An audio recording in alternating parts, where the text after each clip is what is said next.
Well, zowie! I'm going to do another one of these. So what we have here are my acquisitions from the months of January 2023 through February. We already kind of sort of covered January. Last time I did one of these because it was in January, and a few of the things I picked up to that point in time were included in there. So we're kind of doing the latter half of January as well as February. So was it a good month? Did I make wise financial choices? No, it wasn't. I went out and I bought stupid things that I'm about to show off to 4 or 5 people on the internet. But they are things that I find interesting for one reason or another. Now, it wasn't a great month for collections. In fact, where is there anywhere to go when your first video is Panzer Dragoon Saga? It's pretty much down. But what I'm doing this month is I'm actually including movies. That's right, I bought physical movies in the year of our Lord 2023. And so, without further ado, I'm going to dive into these movies. Now, why am I including movies in there? Are they special? Are they boutique Blu-ray labels? Are they low print run movies that are somewhat obscure? No, they're not. In fact, they're the exact opposite.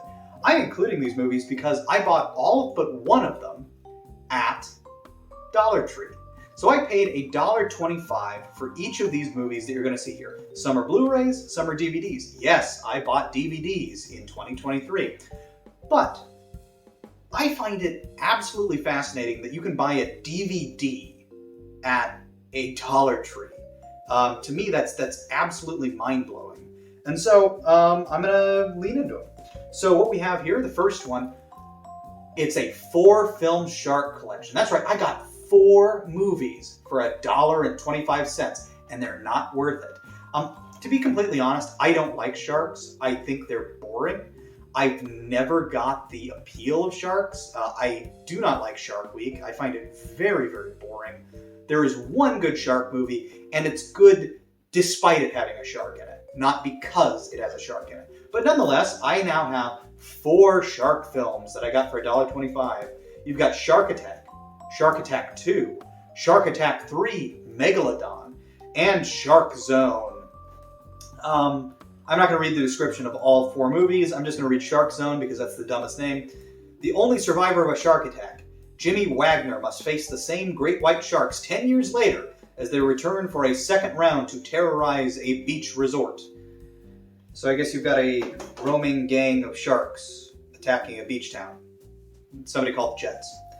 The next one I'm actually intrigued by. I bought this one. I just saw the label on it. Don't know what it's about. I read it, done a little bit of reading on it since. Seems intriguing enough. It's a foreign film, but it is a Shudder exclusive. So I appreciate that Shudder allows, films that would be considered exclusive. I'm guessing Shudder paid in part to acquire the rights to this film.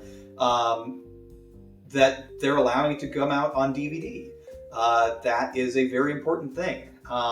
It's getting harder and harder to have physical media anymore that you own and that you can control. I get to watch this movie whenever the hell I want. It doesn't go away. It doesn't get deleted from the disc. It's there. I get to watch it. Now, go and ask Disney where the first season of The Mandalorian is on DVD, and they're going to hem and haw, and they're going to say, basically, go screw you. But about this movie, it's The Night Shifter. Stenio works the graveyard shift in a morgue of a vast and violent city. Each night, he prepares the lifeless corpses for examination. But he's never alone, for Stenio can talk to the dead, and they talk back. But when the whispers of the dead reveal secrets of his own life, Stenio unleashes a curse that brings forth unimaginable danger and darkness. Again, $1.25, it seems fine. Oh, this one I bought purely because of the cover. It's Seagull. Nothing is more frightening than a seagull. Not even a shark is more frightening than a seagull. Actually, I find seagulls endlessly more interesting than sharks, but whatever. A family is shaken when a person from their past reappears and begins disrupting their life.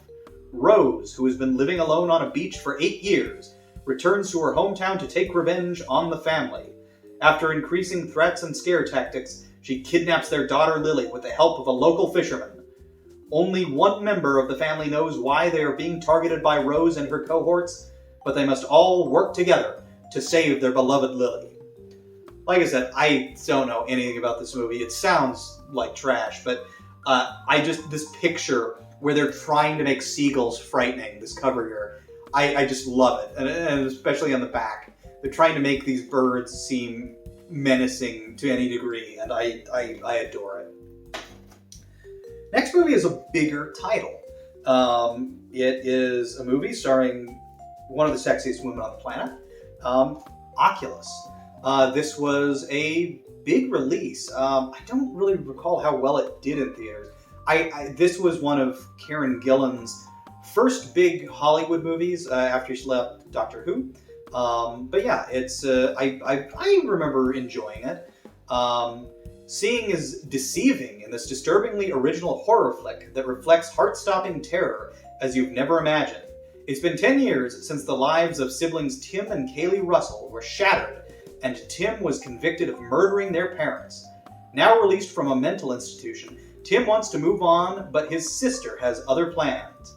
Kaylee blames their childhood nightmare on the Lasser glass, an antique mirror with a grisly history which she intends to destroy by any means possible, even as the mysterious entity continues to cast sinister spells on anyone who gazes into it.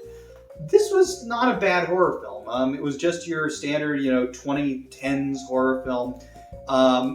Not completely memorable, but it was fine. What I remember about it is kind of the disappointment. Like I said, I have a massive crush on Karen Gillan. I think she's absolutely gorgeous.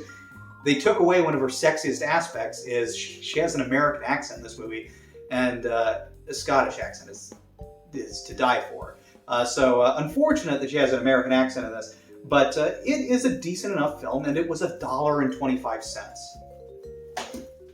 Now we get into the Blu-rays. There is one more DVD, but I didn't get it at Dollar Tree. But all of these Blu-rays I acquired at Dollar Tree. And again, this is, a Blu-ray. It's often, unless you're, a yard sale or, a thrift store, to pay $1.25 for a Blu-ray. So this is Unsane. Academy Award-winning director Steven Soderbergh plunges audiences into the suspense and drama of a resilient woman's fight to reclaim her freedom, even as she risks her own sanity. Still scarred from the trauma of being terrorized by a stalker, Sawyer Valentini, Claire Foy, The Crown, receives treatment at Highland Creek Behavioral Center. However, shortly after she unwittingly commits herself to the mental institution, she is unable to leave, and she catches sight of the facility staffer, who she is convinced is actually her stalker. But is he real, or a product of her delusion? Steven Soderbergh film, and not only that, this is the Blu-ray and DVD, and digital, who cares? But yeah, $1.25, I own it forever. I'm probably not going to watch this movie anytime soon. But probably one rainy afternoon when I've got nothing to do, I'll decide that, it's worth a watch, and I get to decide that. I don't get to say, I'll get around to it, and 2 months later, it's missing because, we've taken it off our service. Oh, this is a masterpiece right here. Cabin Fever, Patient Zero. I only ever saw the first Cabin Fever movie, and it was trash.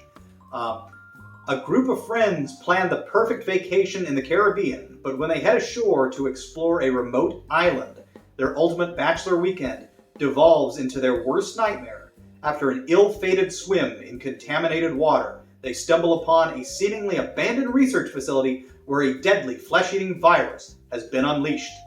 The only people left alive are a handful of secretive medical personnel and Patient Zero, Sean Astin, the lone person who's been exposed to the disease and shows no symptoms. Can they find a way to survive and escape, or will the virus consume them all in a bloodbath of chaos and carnage? So, I have no doubt that this is trash. It could be good for a movie night with friends, and, maybe funny, maybe not, but at least I have the chance to watch it whenever I decide. And, who knows? Maybe it'll be laughably bad. The final movie is a surprise that you would get this at a Dollar Tree, because this was a massive success. But then again, I'm sure they printed many, many copies of this Blu-ray, and it just wound up there because of, the way in which dollar stores acquire things. It's the most recent It. Now, I thought this movie was all right. In fact, I'm not a big Stephen King fan. This movie was fine. Interestingly enough, this was one of my worst movie-going experiences ever. People talk about, people talking in movie theaters, being on their phone, being loud. For the most part in my life, that has not been a situation. Occasionally, there's somebody says, whispers something and you hear it, or somebody's phone rings and they silence it. But I saw this in a college town on a Friday night. And it was a very bad idea. Because there were teenagers and college students on their phones, making out, talking during this movie. And yeah, terrible movie-going experience. The worst experience I've ever had in the theater. But the movie was okay. I still prefer Tim Curry as my Pennywise. I'm going to try and read the description to it. I don't think it's necessary, because I think a lot of people have seen this. Nonetheless, I will read it as best I can, because they placed the barcode sticker over the text. So I'll read what I can. Stephen King's horror masterpiece comes to life for a new generation. In Derry, Maine, 7 young friends unite against a terrifying supernatural creature that has been found haunting their smaw. Pennywise the Dancing Clown. It is a monster of unspeakable power. Most horrific fears. Threatened by their own worst nightmares, the only would. That's what it says, with the sticker covering up the back of it. So, I guess they don't care if you know what the movie's about. Just buy it. It's $1.25. Those are all the Dollar Tree movies that I purchased. There is one more movie. Now, I bought this movie because I couldn't believe how in bad taste this was. Blew my mind. So Walmart ran this little promotion, I guess you could call it, where they were dressing up horror movies in Valentine's Day covers to celebrate Valentine's Day. It's kind of a joke. So there was, of course, My Bloody Valentine, the original and the remake. Things like American Psycho. Well, that's kind of iffy. He's not really the best role model for a date. But then again, at the end, did anything really happen? There was Rosemary's Baby. So, they were kind of playing, kind of tongue-in-cheek or jokey about this whole thing. However, this movie should in no way ever be associated with Valentine's Day. It should not be associated with love of any kind. And this, I think is hilarious, but I'm surprised that more people aren't up in arms about them doing this, just because how in bad taste this is. So, it is a Valentine's Day cover that they have put on, and it's just the DVD. There's nothing special about it, but it's just the Valentine's Day cover for I Spit on Your Grave. Unfortunately, this is the remake and not the original, but all they did is put this slipcover on it, and it's just the unrated version of I Spit on Your Grave. The 2000 whatever remake of the film. Now, this movie is not a movie that you want to associate with love or dates or anything like that. And if you don't know why, please Google the plot of this movie. I'm not even going to read some of the phrasing on the back of here, just because YouTube, TikTok, whatever this winds up on, tend to not like a certain word beginning with R that is a major plot point in this movie. And so, I encourage you to go Google I Spit on Your Grave. And if you decide to watch it, watch the original, not this one. But yeah, this is in really poor taste, Walmart, and I think it's hilarious. So those are all the movies I acquired. I apologize for having to take a drink. I've been talking for too long because I mess these things up, and then I have to keep talking as I redo them. But there are a few other items that I acquired. The first thing I'm going to talk about is another piece of trash. But I bought it just because of how weird it was. So I was at a Safeway. Safeway is a grocery store chain in the western United States. Founded in Idaho along with Albertsons. They're both the same company now. So, what do you expect to find at a Safeway? Well, this was in late January, and they still had Christmas items that were being marked for clearance. And I was going through Safeway, and I looked over, and there was an inflatable T-Rex wearing a Santa hat. I actually did buy that. I gave it as a gift to my brother. He has a lot of that inflatable lawn crap for Christmas. But among the other items were, I guess, just gifts that you were... If you're a bad parent or need to give a crappy gift to a family member, and you just think, oh, there's something when I am buying some pretzels or whatever the hell you're buying at Safeway, they had some of those left over, and they were marked down. And one of those terrible gifts for somebody that you don't like is an at-games Pac-Man. This is basically just a dongle that you plug into your television, and it plays Pac-Man games. 10 built-in games. Yes, you get Dig Dug, Galaga, Galaxian, Mappy, New Rally X, Pac-Man, Pac-Mania, Sky Kid, the Tower of Draga, and Xevious. So, I bought this because it was marked down to, I think it was $7.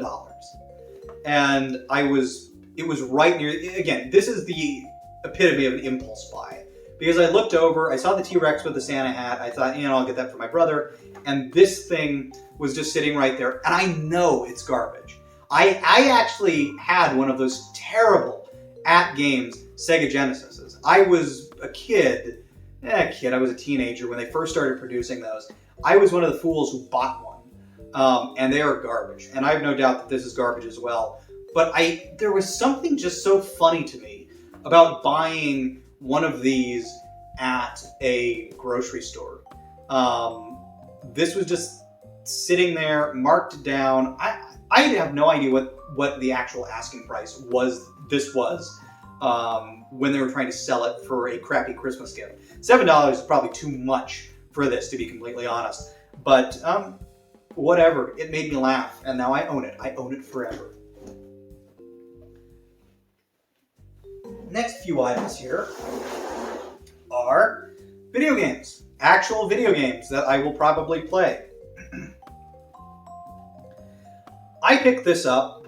This is Observer System Redux. I had Observer as a digital download. It's by Bloober Team. Bloober Team is controversial. I know a lot of people don't like their stuff or feel it's somewhat boring. I actually do like Bloober Team. I don't like how much they rely on digital distribution. And so I knew at some point I would pick up the physical release of this. I happened to be out at a video game convention over in Moses Lake, Washington, and this was there. It was only a couple of bucks. I figured, why not? I bought it. I own it physically. It's mine.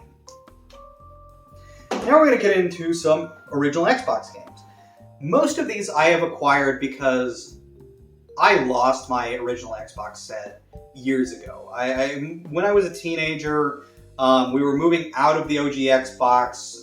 We were into, the 360, and I made the stupid mistake of giving away a good number of games. And I regret that now. So a lot of these I am reacquiring. So the first one on the list is Mafia. I believe this just recently had a bad or poorly received remake or reimagining, whatever they're calling these days. They did Mafia 1 again. I did own this game at one point. I don't remember playing much. I don't even know if I originally finished it. But, again, I was at a store where it was basically buy two, get one free. And so, I figured why not get Mafia. Next on the list is Doom 3. Doom 3 I have a weird relationship with. I remember playing this game when it came out with a good friend of mine. So, this was a really hyped game when it came out. And a friend of mine was super, super into it. And Dusty, wherever you are, I love you. You're a good friend of mine. But Dusty was super into this game, and I remember being at his house, and I think we stayed up most of the night, and he didn't even let me play the game. I just watched him play it. But nonetheless, I have happy memories with this game, so Doom 3. The next one I got was not one of my... It was not something I had as a child, but it ties into something that I really love. And this is Tao Fang, Fist of the Lotus. So I've never owned this game. Why did I buy it? Well, one of the co-creators of this game is John Tobias. John Tobias is a co-creator of Mortal Kombat. And so I had to buy this game just because I love Mortal Kombat. It has been a major, major game in my life. Still to this day, you know, I go out, there's a guy, call him Peanut. I kick his ass all the time. He sucks. But he and I play Mortal Kombat quite frequently. And so I just had to pick up Fang because it was created by John Tobias. John Tobias is... there would be no Mortal Kombat, at least as we know it, without John Tobias. And I think he left Midway at a very bad time in Mortal Kombat's life. After Sub-Zero Mythologies, it was right around the time, or right before Special Forces came out. Two games I have both owned and played, Special Forces and Sub-Zero Mythologies. But yeah, I felt that I should buy this game just because it's a weird half-brother of Mortal Kombat, I guess we'll call it, and so I had to own it. The final OG Xbox game that I had to buy, I loved this game. I fell in love with this game before it even came out. And so back before G4 was a laughingstock, back when G4 was actually a thing and not an angry old man and C-list internet personalities, back then, when it was an actual network and it cared about video games, they had a show that dealt with behind-the-scenes production on a new and upcoming video game. And I remember watching that show about this game that was coming out that was a Western. Now, I love Westerns. I always have. I adore, you know, cowboys. I adore, you know, the Old West, the romantic aspect of it. It's one of my favorite periods in history because of how short it is, but the long-lasting cultural impact of that period in American history. I find the Old West absolutely fascinating. And of course, growing up in the American West, you're kind of exposed to it throughout your life. I grew up on a Native American reservation. But this is a game made by Neversoft and Activision, and it's called Gun. I loved this game. This game, I didn't play Red Dead Revolver until after Redemption came out. This game, to me, was the original version of Red Dead Redemption. To me, this is like the first stepping stone, and this actually feels closer to Red Dead Redemption to me than Red Dead Revolver does. So I kind of view this as the beginning of this new Western video game lineage that we now have with Red Dead Redemption, Red Dead 2. There are other games that, of course, try and, you know, harken on that, things like Call of Juarez. But to me, Gun was an especially good game that I loved. I played the hell out of this game. Up until, and afterwards, it had a free roam. After you beat the game, you can go around and just wreak havoc. And I loved it. The map is minuscule compared to Red Dead Redemption, but it was fantastic. And it had an amazing cast in this. The main character, Colton White, was played by Thomas Jane, the Punisher. His dad, or the man you believe to be his dad, that's part of the mystery, was Chris Christopherson, you know, actor, singer. Brad Dourif, I love Brad Dourif. Brad Dourif played this, you know, Jack Preacher, who was like a serial killer. Amazing. Had Lance Henriksen, Alien, amazing. I know I'm forgetting somebody. I can see the character in my head. The character's name is Hoodoo Brown, and I cannot remember who played Hoodoo Brown. It was another decently named actor. And so, yeah, this was a good game, and I really, really did love it. And so if you've never played Gun, if you have played Red Dead Redemption, and especially if you played Red Dead Redemption 2, this game is not going to live up to that. But as a kid in the 2000s, this was great, and I loved it. Moving on to more, I guess, just a mix mash. I guess these are all Sega, technically. First one up, amazing game, Sonic the Hedgehog 1. So you're probably wondering, is this the first time I bought Sonic the Hedgehog 1? No, I actually have multiple copies of this game. There's a reason I bought this copy of this game, however, and it's because I had more Sonic the Hedgehog cases than I did Sonic the Hedgehog cartridges. It just wound up that way as I was buying bundles of games, and because my brain is broken and I'm sick, I had to pair a loose cart with the case. So now this will be going into a case that I've had sitting around because I'm a pack rat and I'm a very sick man. But ultimately, I just bought this purely to put it in a case so I don't just have that case floating around. And I didn't really buy it. It was one of those buy two, get one free games. And there just wasn't anything else worth getting at the time. Next up, everybody's favorite punching bag from Accolade. I was going to say Acclaim, but it's Accolade. It's this Bubsy 2. This is the best Bubsy. I actually think this game isn't bad. I'm not going to go to bat too hard for Bubsy, but this game is actually alright. I've played it a little bit since I've got it. I think it's fine. It's nothing to write home about, but it's decent. Of course, everybody remembers Bubsy as this, terrible attempt at creating a mascot like Sonic the Hedgehog, but there's some charm here. And of course, you have one of the greatest voice actors of all time is Bubsy. It's Rob Paulsen. Rob Paulsen is, if there is anything in your childhood from the late 80s to now, I guarantee you that Rob Paulsen is somehow involved in it. The man is a voice acting legend.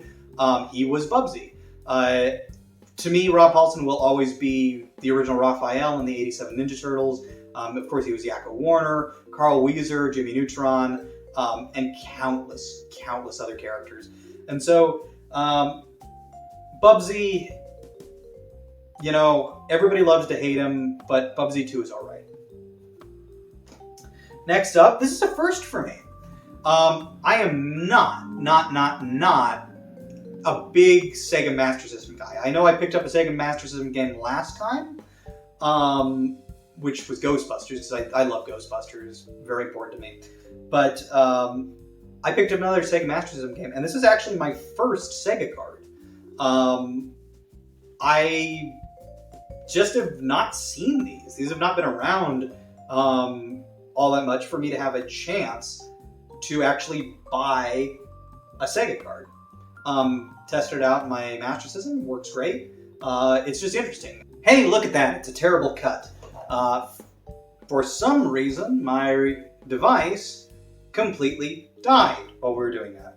But we're back, and I was talking about Ghost House. Actually, I don't think I even said that it was Ghost House. I just said that this was my first Sega card. This is an interesting thing, because this is my first Sega card. I've had TurboGrafx 16 games.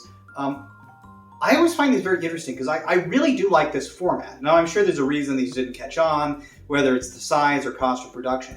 But to me, it just seems like this seems like a better format than this, just from an aesthetics perspective. So I'm sure there's a practical reason why these didn't catch on as a standard. Either it's size, cost of production, there's a reason there somewhere.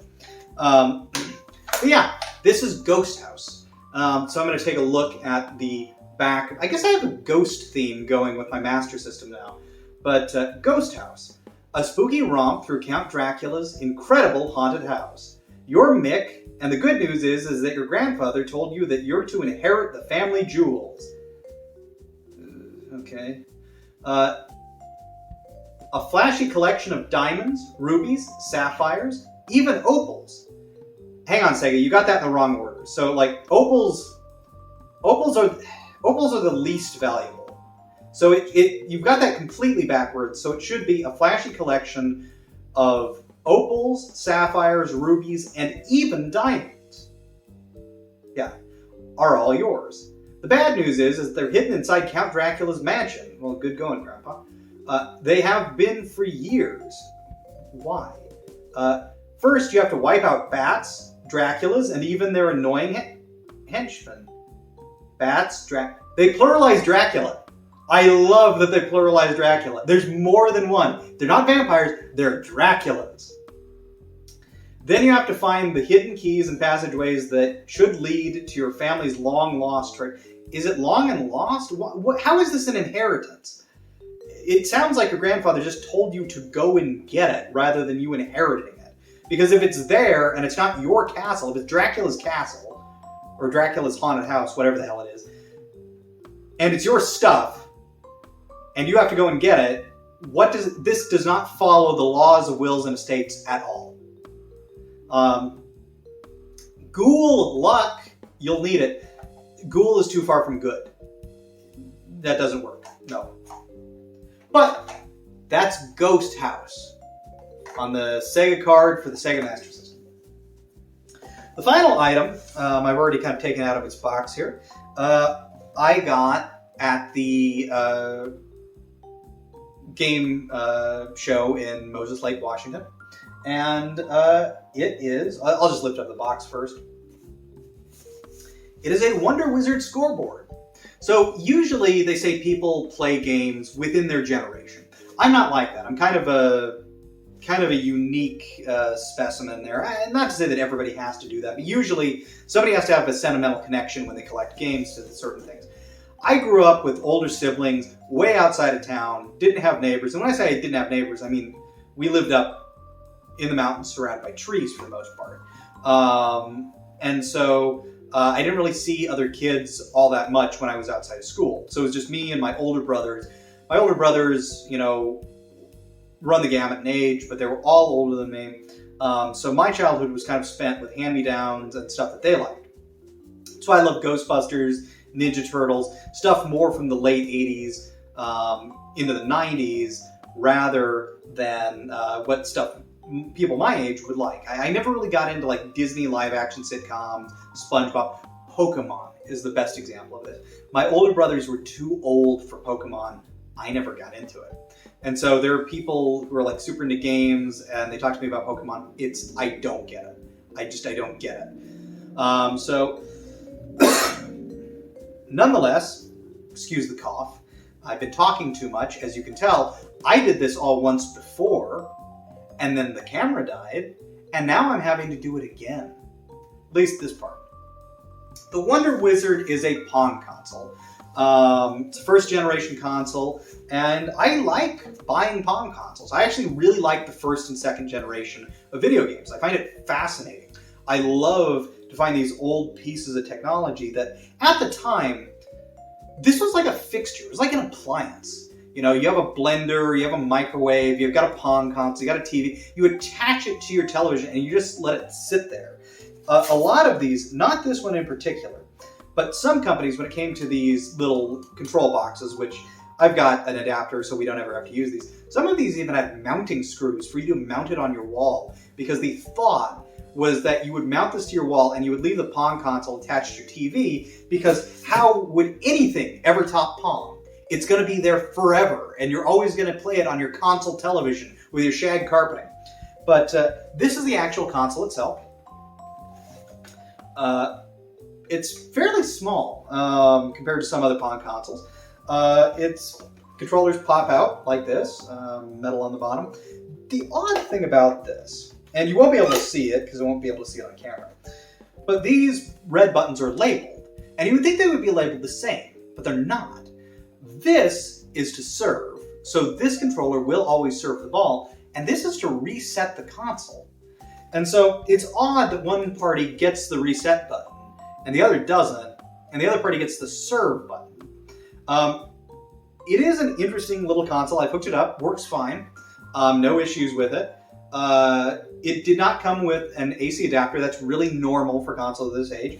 It is AC adapter that I have multiple of. In fact, I would recommend if you buy Pong consoles or even second generation consoles, there is Magnavox put out in the late 90s, early 2000s, a kind of multi-adapter that you can use on consoles like these. It's not specifically for video game consoles, it's just kind of a multi-adapter for many different things that happen. I actually have two of them that I keep on hand.